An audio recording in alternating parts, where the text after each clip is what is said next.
오늘 전해드릴 소식은 한국에게는 굉장히 반가운 소식인데요. 바로 한화 5조 4천억이 걸린 호주의 차기 장갑차 사업에서 우리 장갑차 AS21 레드백의 우세가 확고해지고 있다는 소식입니다. 현재 레드백은 작년부터 독일제 장갑 차량인 KF41 링스와 호주군의 차기 장갑차를 결정하는 랜드 400 페이즈 플러스 3에서 최종 후보로 대결을 벌이고 있습니다. 현지에서 각종 테스트를 받고 그 결과에 따라 호주군의 새로운 장갑차로 채택될 예정이었습니다. 하지만 일각에서는 미 최종 입찰은 그저 보여주기일 뿐이며 레드백이 결국 패배할 것이라고 주장이 이어왔습니다. 호주가 지난 랜드 400 페이즈 2에서 같은 독일제 박서 장갑차 211대를 도입하기로 했는데 같은 계열인 링스가 아니라 레드백을 택할 이유가 없다는 것입니다. 뿐만 아니라 테스트 기간이 길어질수록 이런 의견이 점차 물었고 있었는데요. 그런데 얼마 전부터 이런 비관적인 전망을 호주 언론이 나서서 깨부수고 있습니다. 지난 8월 11일 호주 언론은 KF41 링스와 박서 장갑차의 기술적 결함이 상당하며 또 라인 메탈의 태도가 호주군을 화나게 하고 있다는 보도를 내놨습니다.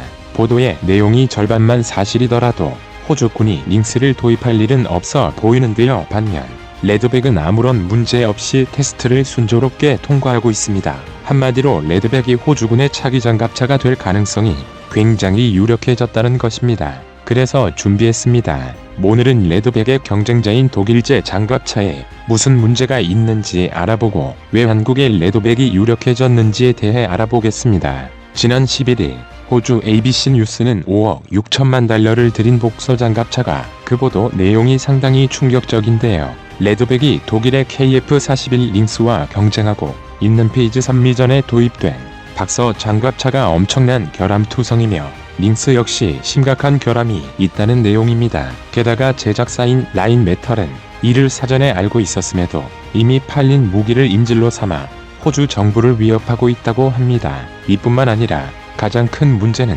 포탑입니다. 호주 군이 요구하는 스펙에 맞추기 위해 너무 무거운 포탑을 달아 추가 장비를 달 수 없게 됐다고 전하는데요.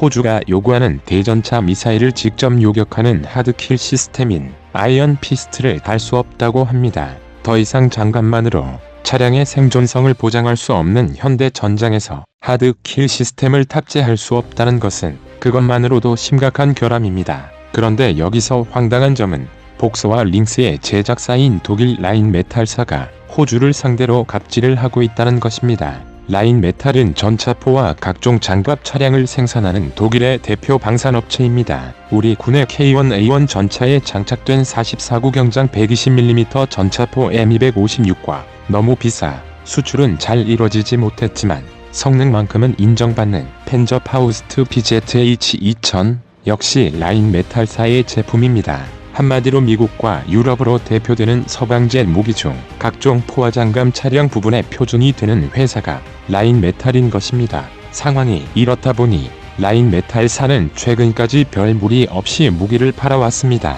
미국과 함께 작전을 펼쳐야 하는 나라들이나 독일의 영향을 강하게 받는 동구권 국가들을 고정 고객으로 확보하고 있었는데요. 그래서일까요? 라인 메탈은 호주에 말도 안 되는 요구를 했습니다.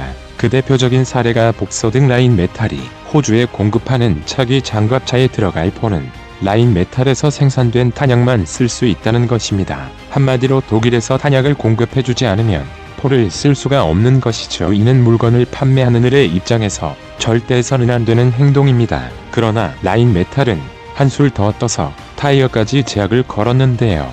호주군이 복서 장갑차를 운명할 때 쓸 타이어는 유럽에서 주문한 맞춤형 제품만 써야 한다고 요구한 것입니다. 소모품인 탄약과 타이어로 막질적인 장샷속을 들이낸 것입니다. 이에 당연히 호주는 격분했습니다. 물건을 팔 때는 간이고 슬기고 내줄 것처럼 굴다가 막상 대금을 지불하니 말도 안 되는 요구를 하니 화가 안 날 수가 없는 것입니다.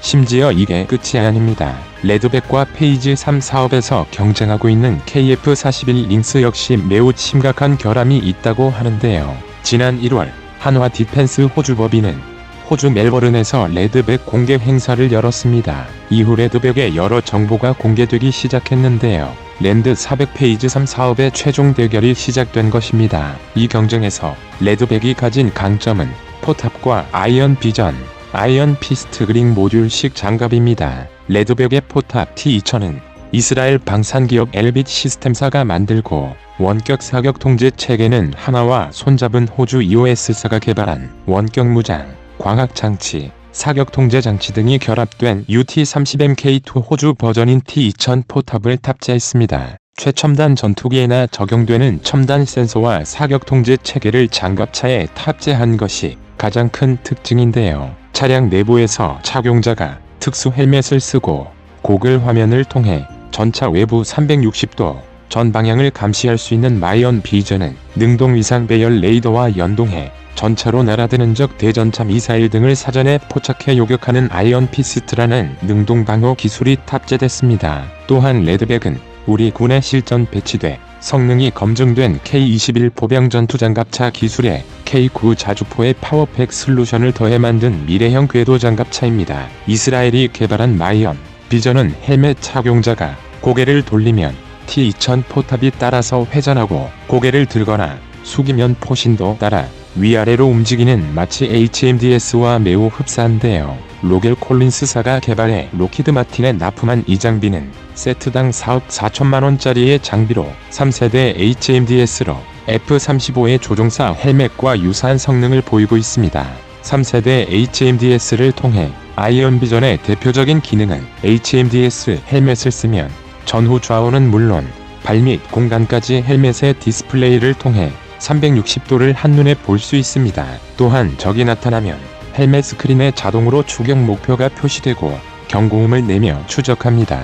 뿐만 아니라 고무궤도, 맘내장형 유기압 현수 장치 등 최신 기술을 도입해 차체 중량을 줄이면서도 기동성을 극대화한 첨단 무기로 독일 라인 메탈사의 링스에 맞서고 있는데요. 그럼에도 최근까지 링스를 압도하기 어려울 것이라는 여론이 대세였습니다. 독일의 링스가 그만큼 감적이었기 때문인데요. KF-41 링스는 판매자에게 감지를 하는 것이 가능할 정도로 세계 장갑 차량 시장을 꽉 쥐고 있는 라인 메탈이 내놓은 야심작입니다.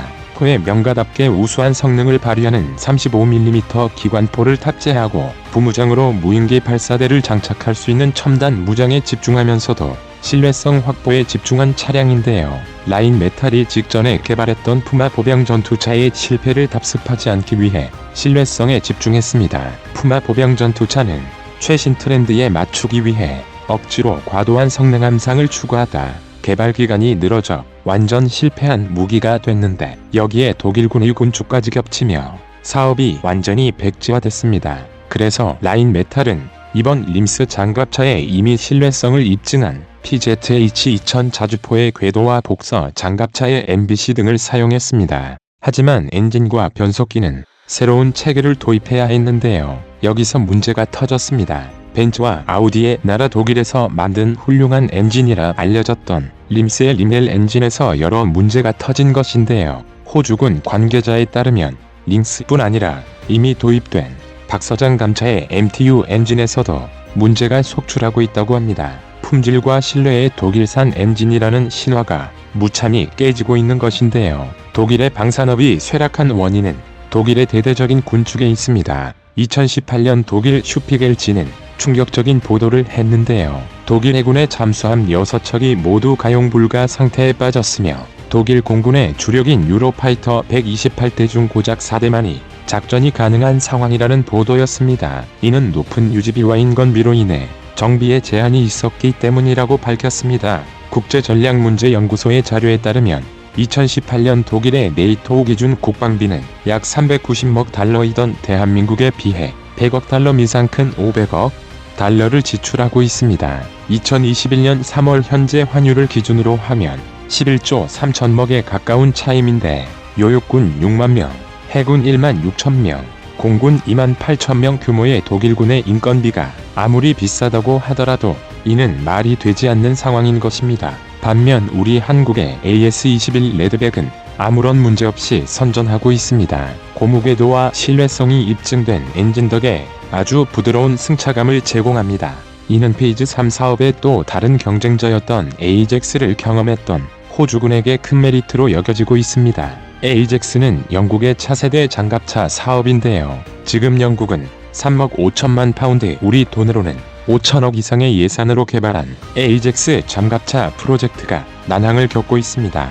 영국 육군의 기존 장갑차를 대체하고 영면방 전체에 판매하려 했던 이 야심찬 계획은 처참한 실패를 겪고 있습니다. 시속 20마일 킬로미터로는 시속 32km 이상으로만 가동해도 엄청난 진동으로 승무원의 이명이 발생하며 장전장치의 아이 결함 역시 심각합니다. 이런 똥차를 타다 최신 유압장치와 고무궤도를 쓴 레드백을 타니 호평이 나올 수밖에 없는 것이죠.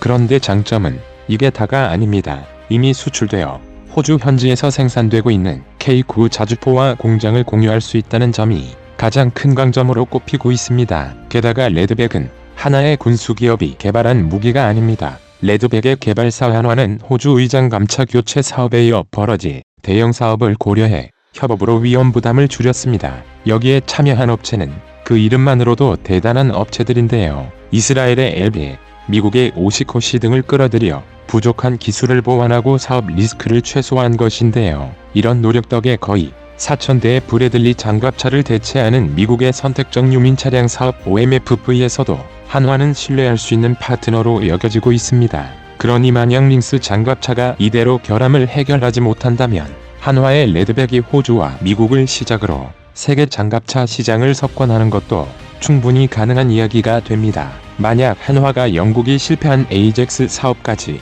발을 뻗을 수 있다면 미국, 호주, 영국만으로도 5,000대의 수출을 달성할 수 있게 되는데 미 정도면 컨소시엄에 참여한 업체들과 수익을 나누더라도 수십조의 매출을 얻을 수 있을 것이 확실합니다.